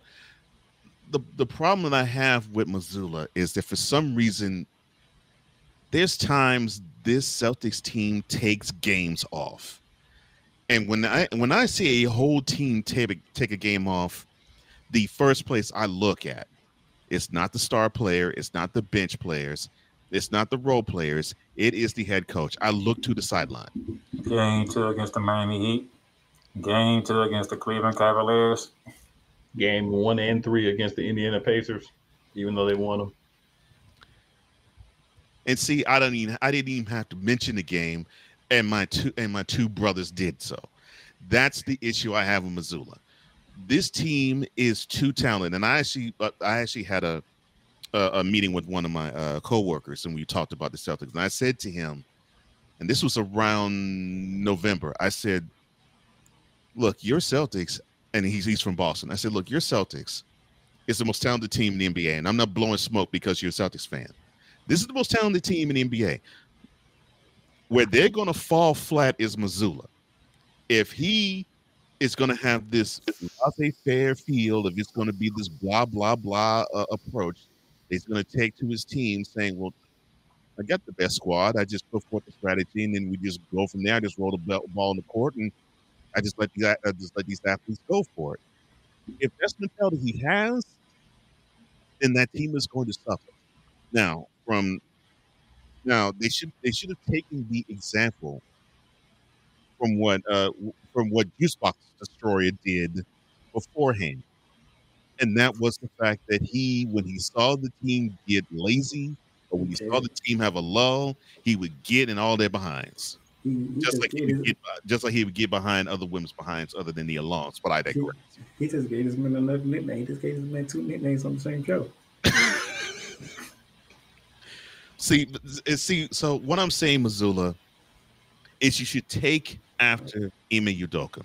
Take after Ime Udoka the way that he attacks women outside of the court. I'm not just how he treats them. It's like if they serve him the purpose, have a smile on your face. But if they give you trouble, kick them hard to the curb. That's what you got to do. You got to light a fire under this team because they're too talented to give away games. And just like my cohorts have shown you, they have given away games in this season's playoffs. Now, to the other end, in Jason Kidd, there were a lot of people who thought that he basically was a head coach simply because he was a great point guard and he has a name. I was so glad when Cuban decided to roll the dice and say, you know what? I think you can take a team to the finals with what you know. Because I wanted to laugh silly when the Lakers decided to hire Frank Vogel and then have Jason Kidd as an assistant head coach. I'm like, why are you wanting to set up this guy? You set up the head coach to be fired because the guy that you really want is Jason Kidd, but the Lakers didn't have enough balls to sign him then because you thought with his Bucks stint that he was a joke. Well, now the joke's on you, Lakers, and I'm glad to say that. So now you have a guy who has a wealth of basketball knowledge. I mean, all you have to do, you don't even have to think about the 2011 championship team, which, yes, he had a huge hand in. That he basically led that team to the championship. And yes, I know Dirk Nowitzki was the best player on the team by far, no question. But they needed that guidance on the court like a coach, and that is what Jason Kidd provided. But I'm not even looking at 2011. I'm looking at those teams a decade before when he was leading the New Jersey Nets to the finals. 2004. And 2002 as well. So you have a guy who knows how to lead men. And that is to me Jason Kidd's calling card. He proved that as a player. He now is proving that as a head coach. And to me, if I were to say, okay, who has the head-to-head advantage? To me, I would take Jason Kidd over Joe Mazzulla every day of the week. All right. Well, Coach Johnson was sitting here and just running email with Thopas name through all the muds and the sleet and the snow, whatever you want to call it. Crazy. I can't help if he wants to spread joy juice all over the world. I can't help it. Spreads joy juice all over the world, but not in Nia Long's juice box. I don't know what to tell you. You have anything you want to say, Cool McCain? Because the next slide I made specifically for you because I know how you are. I do. I would like to say that I do agree that Mazzulla needs to play more like the box beater. And I do also agree that Jason Kidd is definitely by far to me the more superior head coach in this matchup. There's several ways we can get there. I like the way the Cole took. I could take 5 or 6 different ways, but I'm not even going to do it. All right. So in this NBA final chess match game, who will come out on top, Jason Kidd or Joe Mazzulla? But when you get to NBA finals and championship games, you want to look at faces, right? You want to know what the names, right? Well, we got 2 teams with dynamic duos. On the Mavericks side, we talking Kyrie Irving and Luka Doncic. And on the Boston Celtics side, Jason Tatum and Jaylen Brown. Cool McCain, you look for the stars to be stars. Dynamic duos for both teams. Correct. I completely agree. Both teams have dynamic duos. Here's what I find very interesting. We hear a lot of talk about how Kyrie Irving and Luka are the best duo ever. So the best duo ever ain't never won a championship. That's crazy to me. Before we even go any further, that's asinine to me, right? And of course, it came from the Negro Night among other people. So anytime the Negro Night says something, you always look at it and say, let me really check that and let me kind of look back. And you really realize most of the time, accuracy is very low. But he's been having a hell of a week already. This week. Oh yeah, he has, and he deserves all the smoke plus more. But not come on down, my bad. Yeah, he deserves all the smoke plus more. But the question with Kyrie and Luka is going to be: Luka has never been into the finals before. This is his first foray into the finals. Of the 4 guys, he's the only one that hasn't been on the stage before. Right. So someone can talk to you, tell you how it is. You know, yeah, he's won a championship before. Kyrie wasn't the guy on that team. The guy on that team was LeBron James. And Kyrie was so unhappy that he packed his bags and bailed to Boston to get away from LeBron, then got mad at Boston because they was like, bro, you got hurt. You didn't want to show up. You didn't show up. You didn't support us. And we went ahead and went all the way without you. So what we need you for? Don't come in here trying to talk to us. We was there without you. Right? So then he runs from there, bails, he goes to Brooklyn. He's supposed, him, James Harden. We ain't gonna use no nickname on James Harden. Yeah, we are. James Fluffy Harden. And KD was supposed to get things done. They didn't get things done, right? So what happens? If it don't go well, Kyrie's it. He packs his bags, he wants out. So everybody thought he was going to come to Dallas, and the same thing was going to happen because we didn't think he was going to get here, right? So props to him, he's getting there. We haven't seen what happens when they have real, drama, real things they need to overcome yet. And this Boston team, while people can talk about it and say whatever, the combo of Jason Tatum and Jaylen Brown is dynamic. As we look right now, if we're being 100% honest, Jay, Jay, Jason Tatum is 1A. I mean 1B, and Jaylen Brown is 1A. That's what we've seen so far in these playoffs. So here's the question: in this moment, does Jason Tatum continue to say, you know what, Jaylen Brown is having a monster season. He just got paid and he's getting it done. Do I let my man get it done? And then if he need me, I'm there. And, I take over when he ain't in the game and we play a little bit off each other. Some just so we can have one of us in there more. Or do I try to show that I'm the Kobe? Do I try to be the Black Mamba memory guy and try to be that in this series? That's the question for me. I don't believe Jason Tatum has that mindset, but it's the finals. And sometimes when you get to the finals, you wild out a little bit. But again, having both been there before together, they understand what they're going to need to do. They understand what they're going to have to do to bring the rest of the team along. And then right outside this big two, you have Mr. Drew Holiday, who, in my opinion, it should be a terrific 3-3 here in Boston, because this man, defense, clutch shooting, leadership, championship pedigree, all the things that you need. So when you look at these duos, just the duos, I've got to give a slight advantage to Boston. I'm not going to say a huge advantage because we haven't seen what Luka could do. Luka could walk into this series and be like, oh, this is just like playing backyard in Slovenia. It don't matter. Or he could walk into the series and be a little stiff because this is his first time being on the stage. That's going to be a big determining factor for how the series goes and which duo plays the best. But I am giving a slight edge to Boston. All right, Cole Johnson. Before you go, I know you're a man of numbers. Please.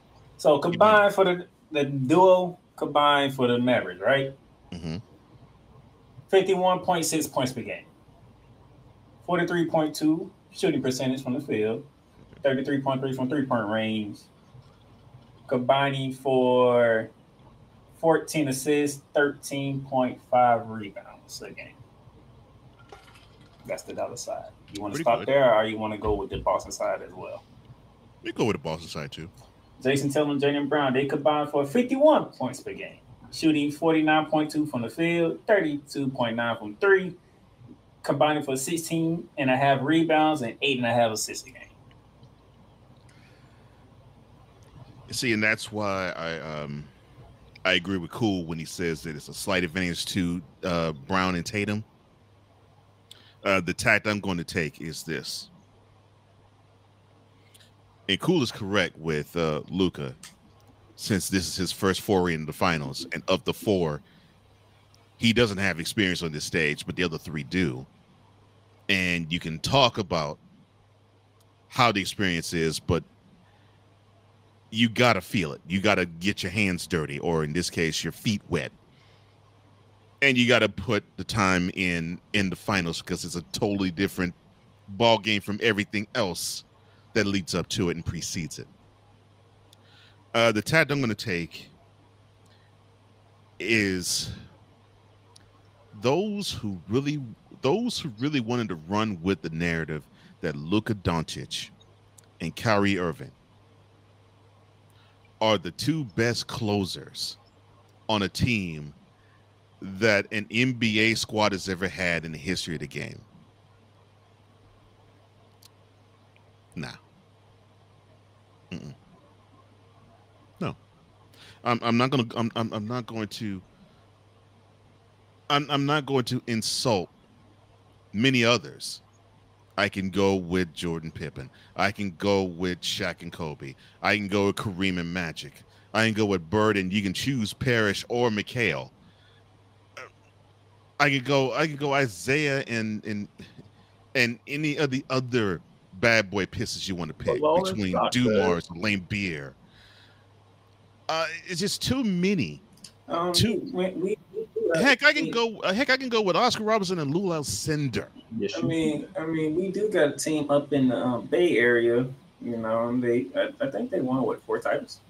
Oh, it doesn't matter because the Negro Knights said it's not them; it's Kyrie and Luka.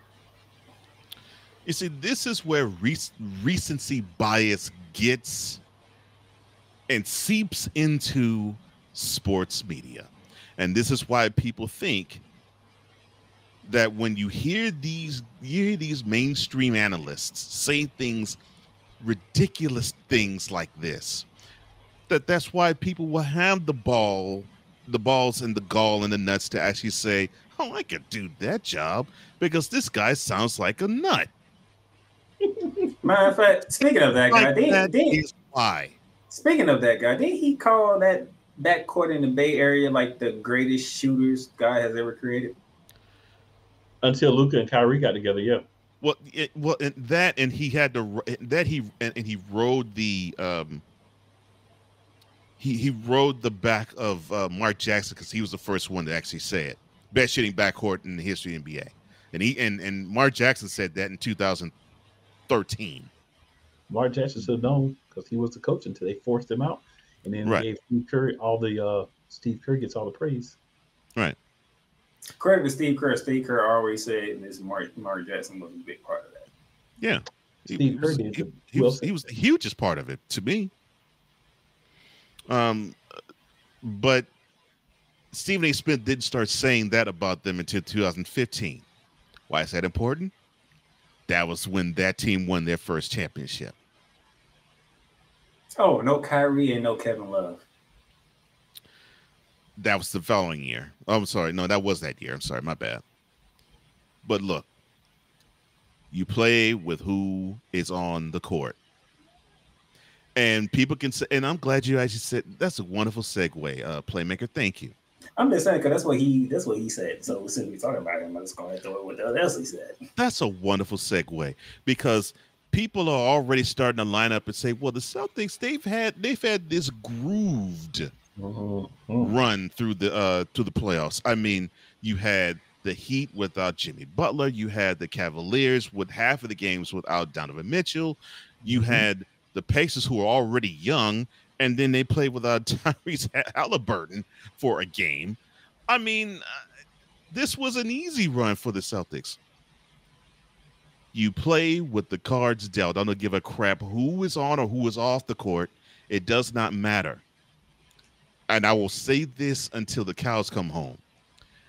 Do you ever see anybody all of a sudden with a big time player getting hurt that they just all of a sudden just run into midcourt and they blow the whistle and say, okay, let's suspend all this until everybody gets healthy? No, they don't. So to these wonderful four players, I think to me, what gives the nod for me to the Celtics, the Brown and Tatum pairing, is that unlike the Kyrie and Luka pairing, Brown and Tatum can switch to who's Batman and who's Robin. And I love that.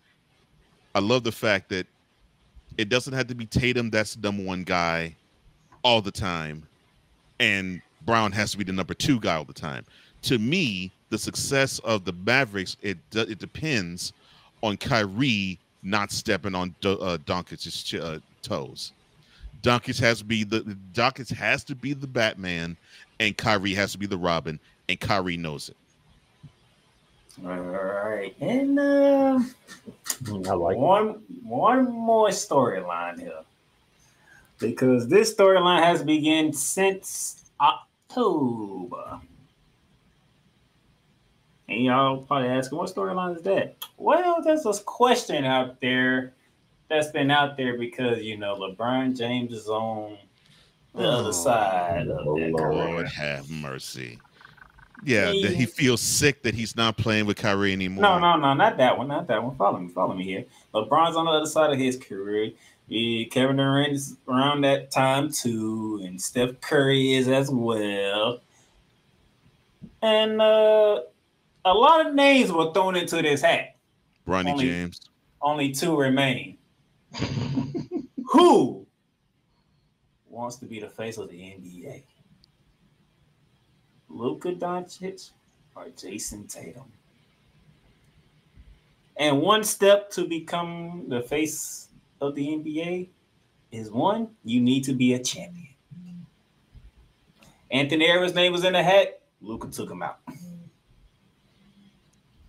Giannis' name was in the hat for a minute. He got injured. and his Bucks got eliminated. Oh, well. We have gunned down to 2. I gave you the stats earlier between Luka Doncic and Jason Tatum. My fellow brother said this is Luka's first time on this stage. We don't know how he's going to react on this stage until tomorrow night when game 1 tips off. Jason Tatum, we seen you on this stage just 2 years ago against Steph Curry and the Golden State Warriors. And Steph Curry outshined you. Especially in games 4, 5, and 6. Because he had a chip on his shoulder, not from you, but from the media, who keep moving the goalposts on Steph Curry, which they don't move the goalposts no more because guess what? Everything that y'all wanted him to do, he don't checked off. Jason Tatum, the reason why I'm coming at you, Frank, because you was the one that said you wanted to be the face of the NBA. He did say that 8 months ago. That's correct. Yeah. You said you want to be the face of the NBA. Well, this is your time, sir. If you can knock off Luka Doncic, you become the face of the NBA. Because why? Because you're the one that we'll be seeing holding the Larry O'Brien trophy. But even though Luka hasn't come out and said it, if he comes out and wins the championship, the face of the league continues to revolve around the international players.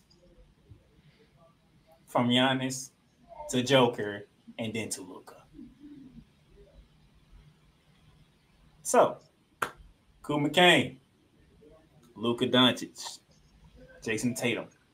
Battle to be the face of the NBA.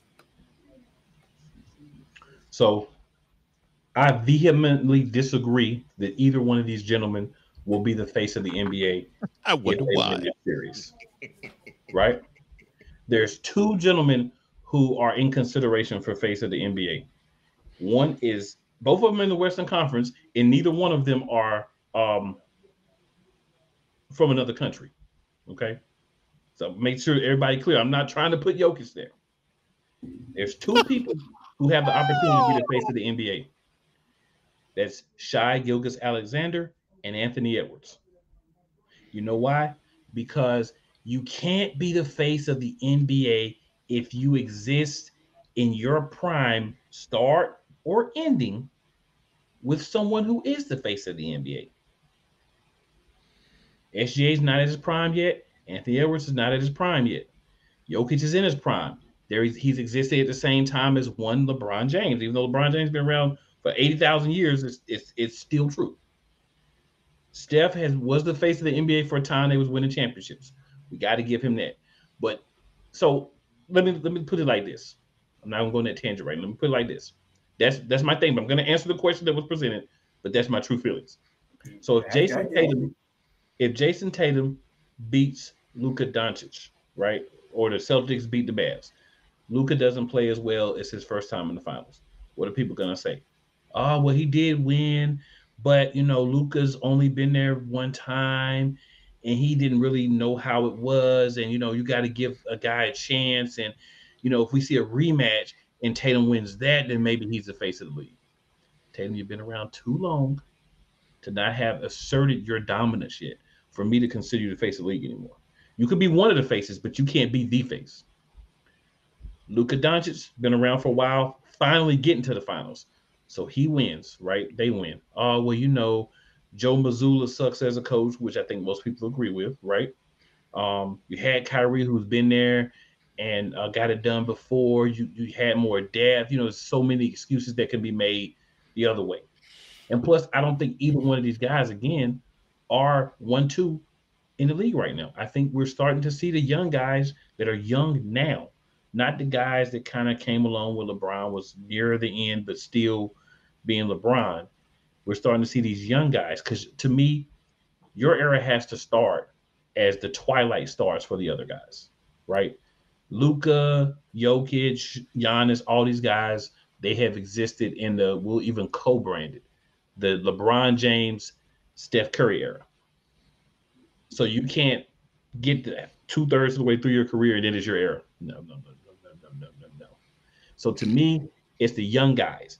But the face of the championship, I think I would agree that that would be the guy who wins the series. But if Kyrie comes out there and outperforms Jason Tatum and Luka and they win, you could technically say he's the face of the championship.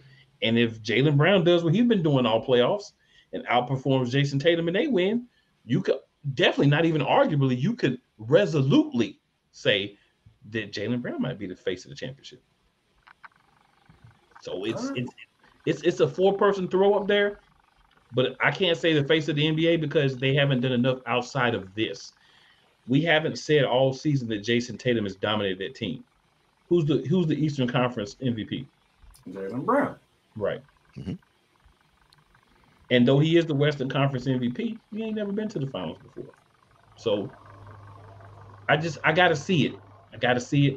I know I get the question. It does make a lot of sense because there are a lot of people who try to make this argument all the time. And we want to appease the people, the talking heads and all that when you're doing the show. But let's be real about it sometimes.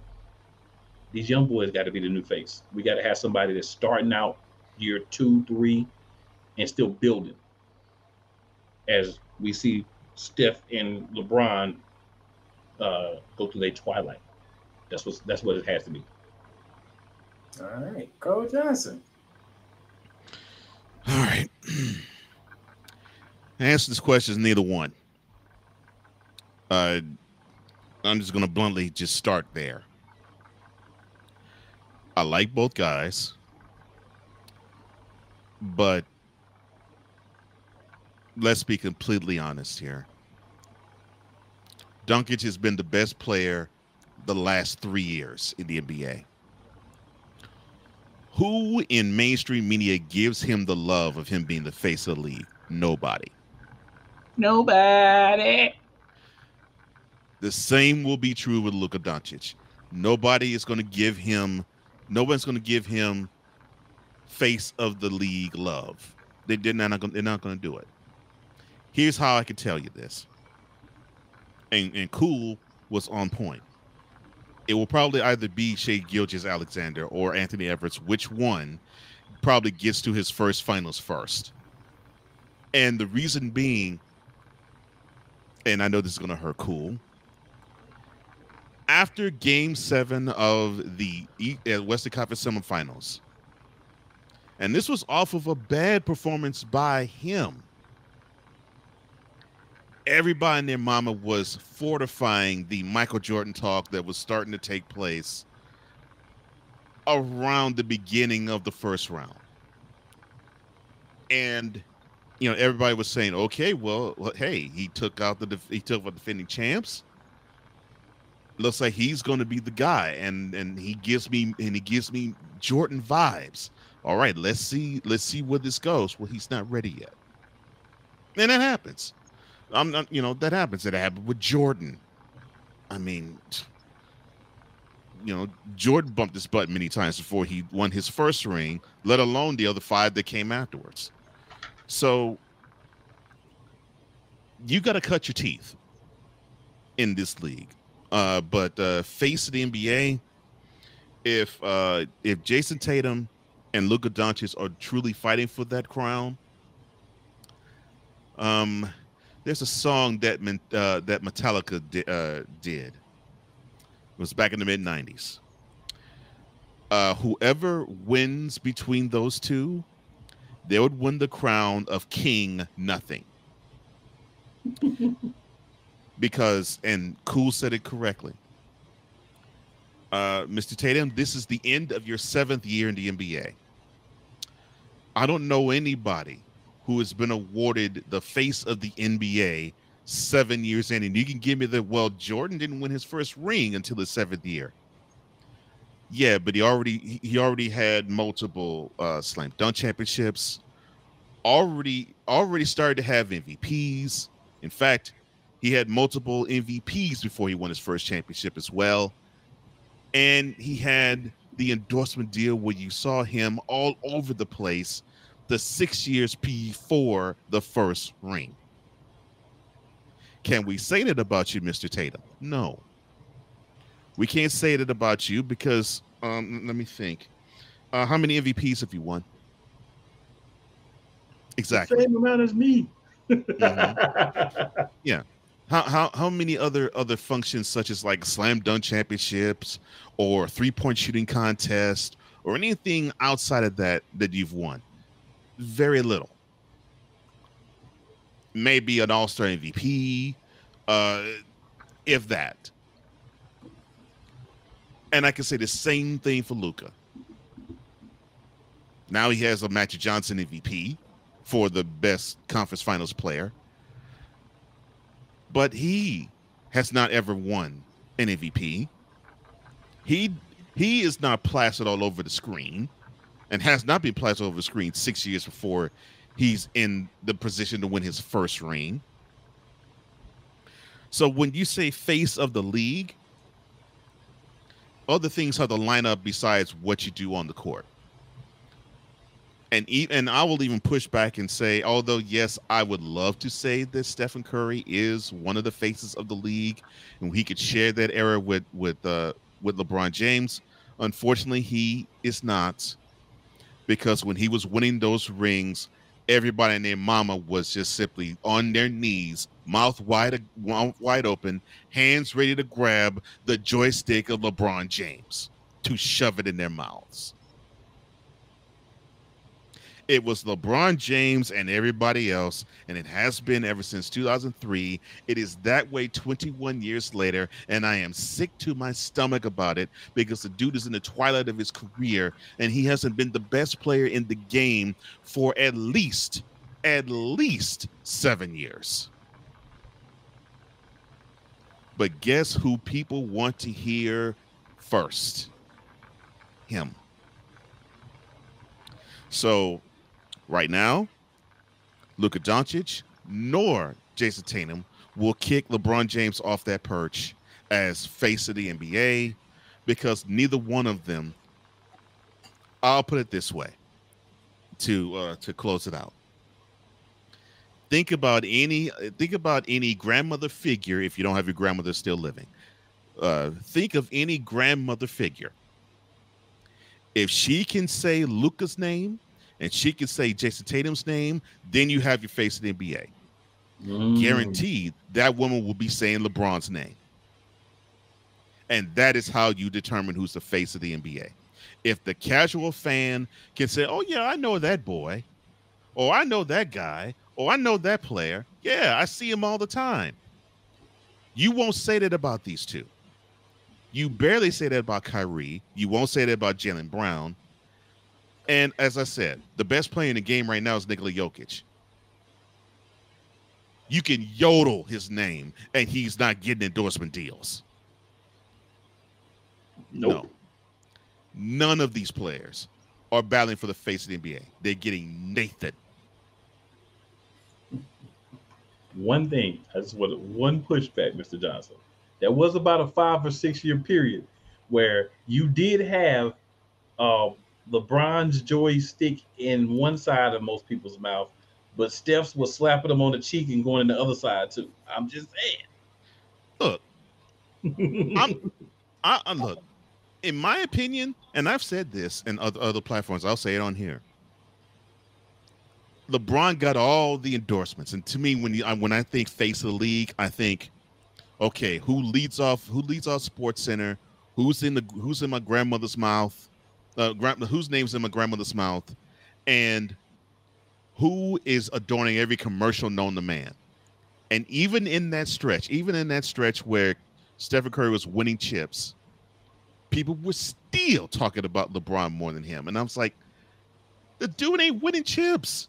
Stephen Curry is, but you're giving excuses as to why he's not the face of the league. I don't understand it. And on top of it, to me, Steph changed the game fundamentally. LeBron has not. In fact, LeBron has had to tailor his game due to the change that was necessitated and ushered in and pioneered by one Chef Curry. All right. So here's your NBA final schedule tomorrow night in Boston, Massachusetts, TD Garden. All games are 8:30 p.m. Eastern Standard Time. Daylight. Use this daylight. Game 2 will be Sunday in Boston. Then the series shifts to Dallas for Wednesday and Friday. And then if we do go from 5 to 7, you see it here. If necessary. Gentlemen, Cool McCain. Who carries the Larry O'Brien trophy? The Boston Celtics carry the Larry O'Brien trophy. Hard-fought series. I think we see some good games. We see some not as good games out of Luka. Boston's going to give away at least one game because that's what they do at this point. Because they're not going to play like they played against Indiana. And when they get a game away, Dallas is going to take it. So we're not talking about a sweep or anything. We're talking about, I believe, a 7-game series. So I think Cole's going to be happy because we get another Game 7 in the finals. And that's always actually a really exciting thing because it's like everything comes down to it.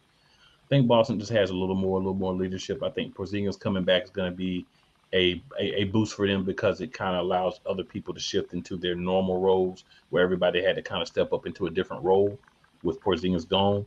That size, that ability to not even really jump and get rebounds and just be big in the middle and kind of stop some of those drives and make things difficult during the times that he's playing. I think that will be helpful to Boston. I think they have figured out how to overcome their coaching deficiency and just go out there and play because you got a guy in Drew Holiday that's really like a coach on the court. So he helps kind of mitigate some of the tomfoolery that Mazzulla will be putting out there or trying to make part of the game plan.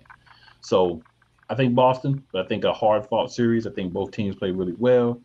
I just believe Boston's going to find a way to get things done in 7. All right. Cool McCain is choosing the Celtics to break the long-awaited tie with the Los Angeles Lakers for banner 18. Cole Johnson. Well, I know this will disappoint my mentality brother Wise, who when you see the episode Playmaker, you'll see the ode to Boston again. Oh, I saw it, man. Wait. Hold on. Boston. That's like...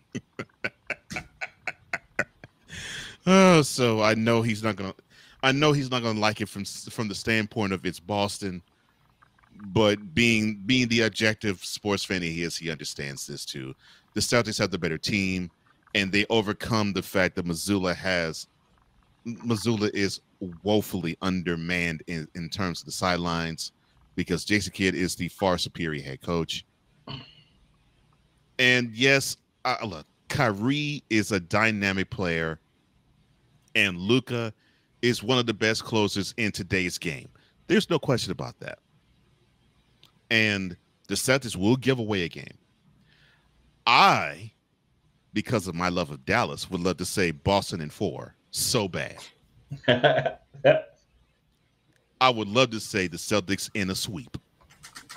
And I would also love to say the Celtics in a sweep in all games in double digits. But I can't say that because I know the Celtics will at least give one game away.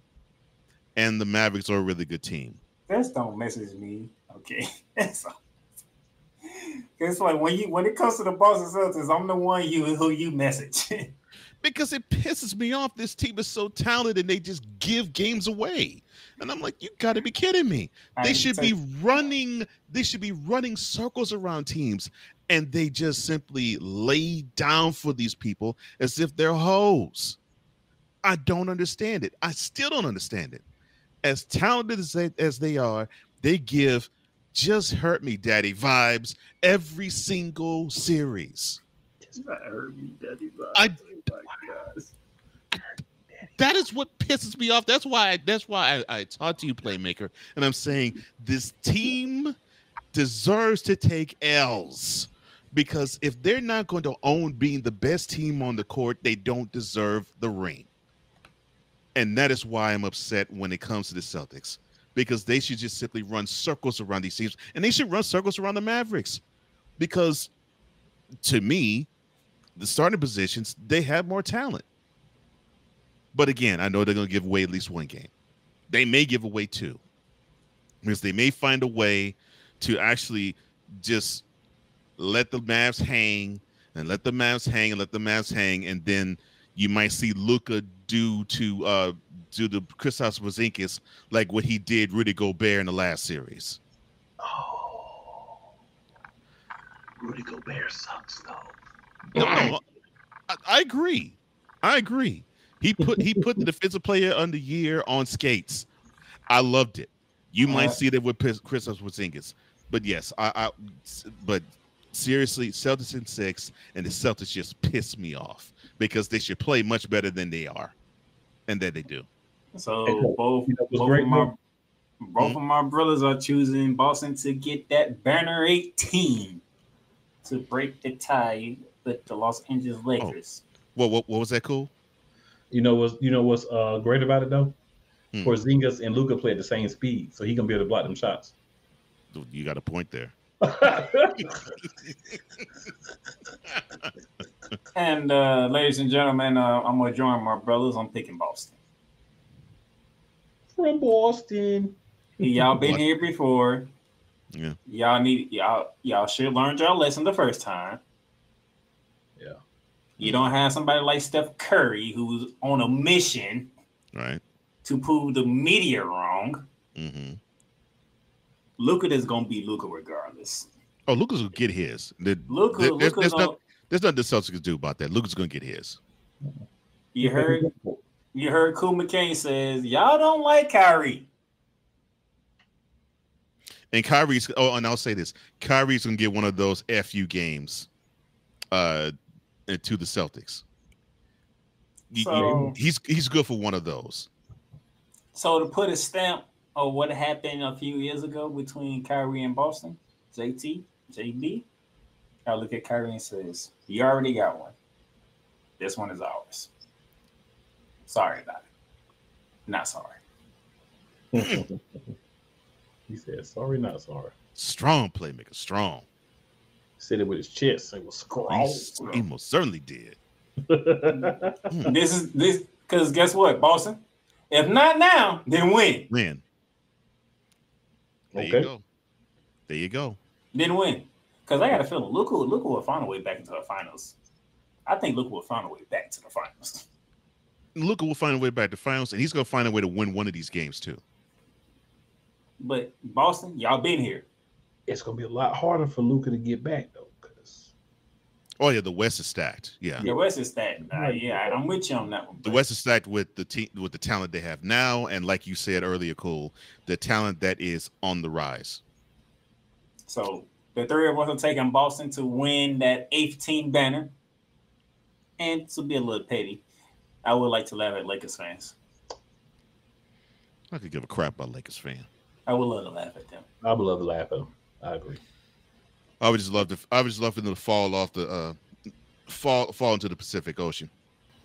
This man right here with the bucket hat, in about good 20 plus minutes, Eagles Elite. So all your Philadelphia Eagles fans, go to Where Play Callers YouTube channel. Catch him live. No, not Real Play Callers. At Eagles Elite Podcast channel. Eagles Elite. We separate from everybody. We got our own thing. Okay, Eagles Elite YouTube channel. Catch them. Definitely break down OTAs, I guess, because that's the only thing that's going on. OTAs. We done had a lot of press conferences for the offense and defensive players, rookies and veterans, coaches, everybody. So it's gonna get juicy. So, and then for the man in the top left corner, tomorrow morning at 8:00, if you can. Get your morning started on the right side. And if you can't, be there anyway. I know. That's why I said that, because I know I can't. I'm opening. Yeah. Get your morning started right with the morning shift. You get news. Right. You get weather. You get sports. You get all of it in the morning. That's all right. In 60 minutes. That's right. Cool. With Cole Johnson, the morning shift. That's right. And thank you, brothers, for the support. I appreciate the both of you. No Being problem. part of a strong nation. I appreciate you guys. And then I don't know if I'm gonna do a show Friday. I might have to wait till Monday. You know. Oh. We'll see how Friday goes because I have a night schedule Friday, so we'll see how it goes, how everything goes tomorrow, and if so, I might dip up. I might do a show before I dip out of here on Friday. If not, we'll come back Monday. Okay. And if we come back Monday, you already know we're gonna be recapping the first 2 games of the NBA Finals and what's been going on in the WNBA. And also, if you come after that, don't forget Sit 30. Monster Wrestling. Monster Wrestling. Every week. You don't got to worry about me and him doing 3 shows on Monday. I can guarantee you that. Not this Monday. Not this Monday. But we had fun on taking over In Out of Sports Debate. We did. Yeah, you all did well. So, until next time, ladies and gentlemen, that is Cole Johnson. That's Cool McCain. I'm the Playmaker. Y'all enjoy the start of the NBA Finals. Will it be the Mavericks getting banner number 2, or will the Celtics get banner number 18?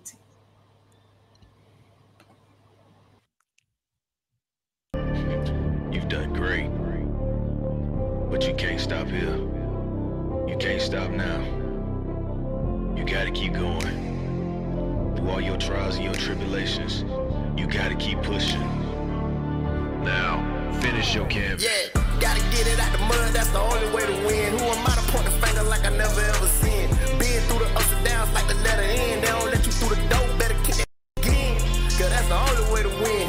That's the only way to go. Gotta get it out the mud. Gotta get it out the floor. Cause that's the only way to go. Let's go. Thank you for tuning in to today's episode.